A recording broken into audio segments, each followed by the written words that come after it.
Well, I'm getting mighty tired of seeing hippies running wild and burning down the school and stepping on the flag. Things are getting out of hand when you read about a man that'll burn his draft card and hang around the pool room and brag. Some folks think it's okay, but I wasn't raised that way, and I won't be satisfied till I've had my say.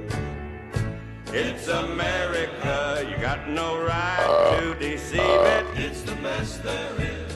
You'd better believe it. Good men gave their lives so we could live to see it. It's America, love it or leave it.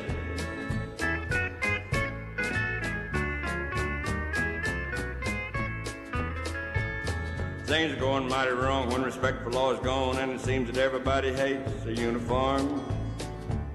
It's kind of hard to understand when you read about a man that's talking about love, knocking the place he was born.